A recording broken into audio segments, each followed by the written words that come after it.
그 다음 사례인데 개월수는 정확하게 적어주지 않으셨고요. 제 그 블로그에 37개월 이후의 애들 난에다 적어주신 거 보니까 애기가 37개월 이상 된 것 같아요.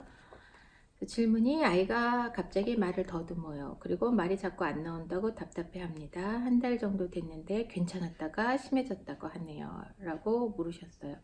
그래서 아기가 말을 더듬으면 이제 불안해지시긴 하겠는데 사실 그 아기가 만 5세가 이 운동성이 미숙했던 게 캐치업 정상 범위로 올라서는 시기잖아요. 그래서 5세 전에는 말을 더듬는 거는 그냥 일반적인 발달 과정이다라고 이해하시면 돼요. 그 수면장애 있잖아요. 장애라 그러니까 뭐 대단한 것 같은데 그 밤에 자다가 일어나서 돌아다닌다거나 뭐 이런 것도 다 정상 발달의 한 과정이기 때문에 걱정하지 않으셔도 된다는 건 이미 알고 계시죠. 물론 어린이집에서 극한 스트레스 때문에 그렇다면 그건 아니지만 별 스트레스가 없었는데 수면장애가 있다는 건 장애라서 겁나지만 그냥 자라나는 과정에 있는 거다처럼 이 유아기의 말더듬 역시 그 많은 친구들이 겪게 되는 이야기니까 너무 걱정하지 않으셔도 괜찮거든요. 왜냐하면은 운동성이 캐치업된다. 또 말씀드릴게요. 여기 숨쉬고 침 넘기고 입술 움직이고 하는 복잡한 운동성이 잘 조화가 돼야 자연스럽게 발음이 나오는 거잖아요.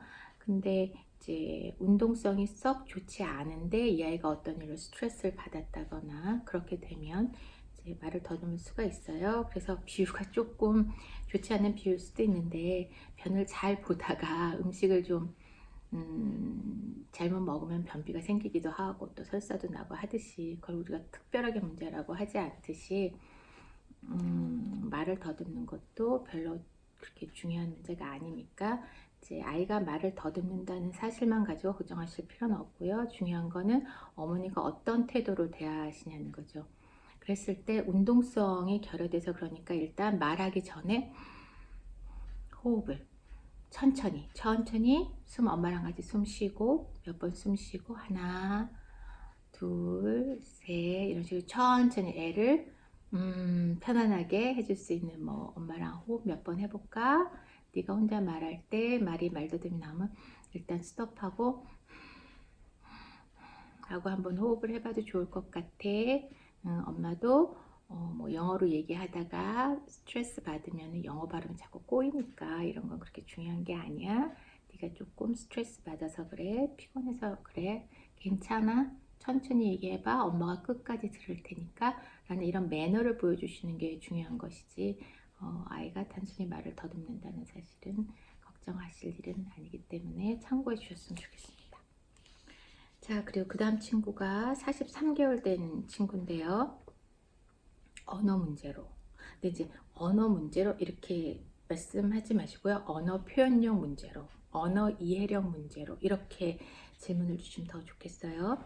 41개월 때, 지금 43개월인데 대학병원에서 메일리 검사와 언어 발달 검사를 집중적으로 받았대요.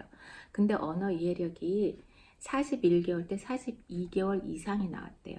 이게 왜 42개월 이상으로 안 나오냐면요. 베일리 검사는 42개월까지밖에 산출이 안 되어 있어요.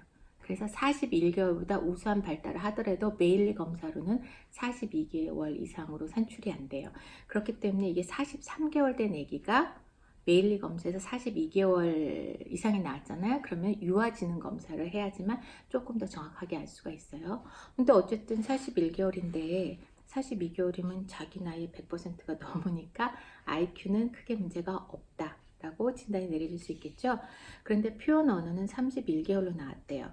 그러면 41개월에 31개월은 제가 계산했더니 한 75% 정도 되거든요. 75% 괜찮아요. 언어 이해력이 42개월이면. 그런데 이제 대근육 발달, 소근육 발달, 베일리 검사로 나오죠. 다 41개월 수준이 나왔대요. 그래서 전반적인 인지는, 이거 전반적인 인지가 뭐냐면 언어 이해력은 42개월 이상이고 그 다음에 베일리 검사상 비언어, 시각적인 인지가 또 되게 높게 나왔나 봐요. 그러니까 평균 IQ가 높게 나온 거죠. 그리고 언어 이해력 검사에서는 동사, 명사를 물어보는 질문에서 45개월 수준까지 나왔다 그래요. 근데 이 친구가 지금 센터에서 감각통합치료랑 언어치료 중이라는 거예요. 그러면서 대학병원에서 15개월부터 38개월까지 할머니가 키웠고 20에서 28개월에 미디어에 노출이 많았기 때문에 이것이 언어 표현력 지연이므로 감각통합치료와 언어치료를 받아야 된다라고 이제 이야기를 했나 봐요. 근데 가장 걱정이 되는 것이 사회성이 제로래요. 언어 표현이 지연되다 보니까 그럴 수도 있다라고 생각을 했는데, 어렸을 때 혼자 노는 시간이 많아서 그런지 할머니가 키워주셨다 그랬죠. 15에서 38개월까지 친구에 대해서 전혀 관심이 없고 유치원에서 또래가 다가오는 걸 스트레스로 생각해서 초반에는 유치원 화장실에서 장난감을 가지고 혼자서 놀았다고 하고요. 유치원에서 단체 생활에 참여를 안 하고 소리를 지르는 등 돌발 행동을 한다고 했답니다. 그래서 어머니가 다니던 회사를 그만두고 올해 1월부터 키우고 계시는데요. 두 가지 지시 수행, 그러니까 이거 하고 이거 가져와 이런 거죠. 엄마 컵하고 핸드폰 가져와 이런 거 어려워해서 자꾸 이제 시켰더니 4개월 정도 후에 수용 언어 이해력이 좀 많이 올라왔다라고 해요. 그래서 많이 올라왔지만 아직 언어 표현력이 언어 이해력에 비해서 이제 많이 떨어지고요. 유치원에서의 단체 생활 문제나 또래 관심은 언어 이해력이 좋아지면 괜찮아지는지 아니라고 말씀드렸죠. IQ가 정상인데 말만 못한다 그래서 사회성에 문제가 생기지 않고요. 어린이집 적응에 문제가 생기지 않아요. 어린이집 적응이나 유치원 적응이 안 되는 제일 큰 문제는 언어 이해력이에요. 근데 지금 이 친구 굉장히 이상한 게 그 평가 결과로는 언어 이해력이 높게 나왔는데 왜 또래 집단에 적응을 못하는 거죠. 그래서 표현 언어를 올리려면 어떻게 해야 되고 언어 이해력이 좋으면 표현 언어도 금방 올라오는지 어머니 굉장히 힘드신가 봐요. 여러 가지 질문을 하세요. 어머니들이 막 세밀하게 적고 질문을 막 하시는 건 그만큼 불안도가 높을 때 나오는 증상이거든요. 그래서 이 어머니 얼마나 걱정이 되셨으면 회사도 지금 관두고 아기를 키우고 4개월 동안 막 노력했더니 조금 올라오긴 했는데 너무너무 불안하니까 이제 질문을 주신 것 같아요. 자, 이렇게 했을 때 잘 들어주세요. 쉽게 설명하려고 노력을 할게요. 아는 동사 단어는 굉장히 많아요. 엄청 많아요. 색깔 이름도 다 알아요. 다 알아요. 그런데 문법을 이해하는 심이 약한 애들이 있어요. 주로 제가 이거를 의사소통 장애라고 많이 이야기하죠. 그래서 상대방이 문장으로 말을 하면 거기에 단어만 들리고 문법이 들리지 않기 때문에 그 질문의 의도를 파악하기가 어려운 거예요. 그걸 우리가 이제 의사소통 장애라고 제가 말씀을 드리는데, 이런 친구들의 문제는 언어 이해력을 얼마나 단어 수를 많이 하느냐, 얼마나 동작어를 많이 하느냐 했을 적엔 정상 범위로 올라와요. 그런데 문법 이해로 가면은 굉장히 많이 떨어져요. 왜냐하면 문법을 이해하는 프로그램이 돼서 생후 24개월부터 업그레이드 되거든요. 그러니까 할머니가 18에서 35개월, 38개월까지 키웠다고 했는데, 그러니까 이 언어 문법을 이해하기 시작하는 시기인데, 할머니가 키웠으면 뭐 그렇게 말을 많이 하지 않으시니까 할머니 입장에서는 크게 언어 이해력이 업그레이드 되지 않는다라고 못 느꼈을 수도 있는 거고요. 그 시간 동안에 아마 어린이집이나 이런 데를 안 보냈나 보죠. 그러다 보니까 그냥 집에서 키울 때는 별 문제가 없구나라고 할머니가 키울 수 있었다고 돼요. 그래서 이 친구는 다니시는 지금 센터에 가셔서 단순히 단어를 몇 개 아느냐, 동작어, 앉아, 일어나, 깨졌어, 서 있어, 이런 그 동사를 이해하는 게 아니라요, 문장을 이해하는, 문장을 얼마나 이해할 수 있느냐에 대한 테스트를 다시 한번 부탁해 보셨으면 좋겠어요. 그런 이제 테스트가 여기서 어떤 걸로 테스트를 했는지 모르겠는데, 그 문법을 여기 동사, 명사 질문이 45개월이 나왔잖아요. 근데 문법을 이해하는 게 몇 개월 수준인가라는 이야기는 없거든요. 그래서 센터에 가셔서 문법을 이해하는 게 몇 개월 수준인지를 좀 확인을 하시면 좋겠고요. 그리고 지금 정말 이 센터에서 한 언어 이해력에 크게 문제가 없다면 이 아이가 유치원에서 적응을 못하는 원인은 IQ의 원인이 아니고 이 아이의 타고난 기질적인 특성일 것 같거든요. 사람에 대해서 별로 관심이 없는. 왜냐하면은 이것이 만약 자폐 스펙트럼이다 했을 적에는 이 친구 41개월의 검사이고 지금 42개월 그렇잖아요. 언어 이력이 뚝 떨어지게 돼요. 자폐 스펙트럼인 경우에는. 그러니까 이 친구가 자폐 스펙트럼일 수는 없을 것 같아요, 제 생각에. 근데 혹시 의사소통 장애라면 문법 이해력 수준이 엄청 떨어지니까 다시 한번 점검을 해줬으면 좋겠습니다. 정보가 충분하지 않아서 이 아이에 대한 완벽한 진단을 내려드리지 못해서 죄송해요. 다시 한번 기관에 가셔서 평가 요청하셨으면 좋겠어요. 자, 그 다음에 뭐 여러 사례가 있는데 조금 여러분에게 도움이 되는 사례만 제가 골라봤어요.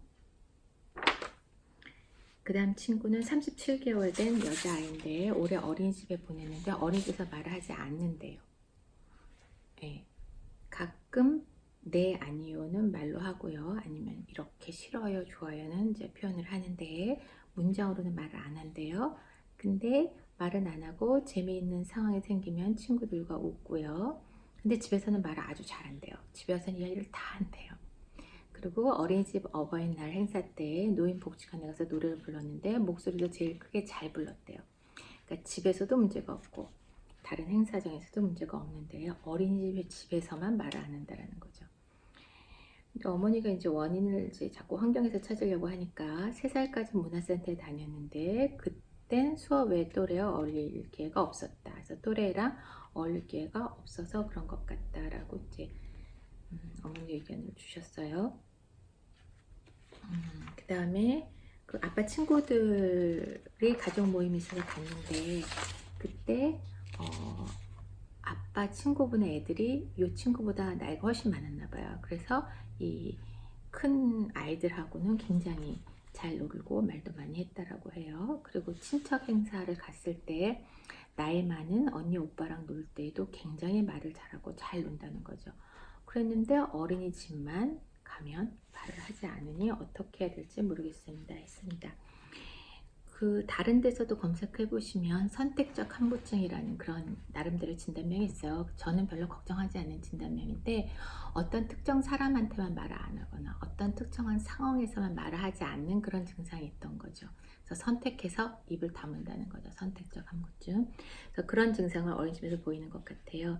근데 지금 적어주신 걸로 보면은 어떤 특징이 있냐면은 누군가 저 사람들이 나를 케어링 해줄 수 있는 나이 많은 형아 누나 아니면 친척 어른들일 때는 굉장히 마음 편안해 하는 거예요. 그래서 말을 잘할 수 있고 근데 또래 집단은 사실 37개월이 서로가 서로를 케어링 해줄 수 있는 그런 시기가 아니잖아요.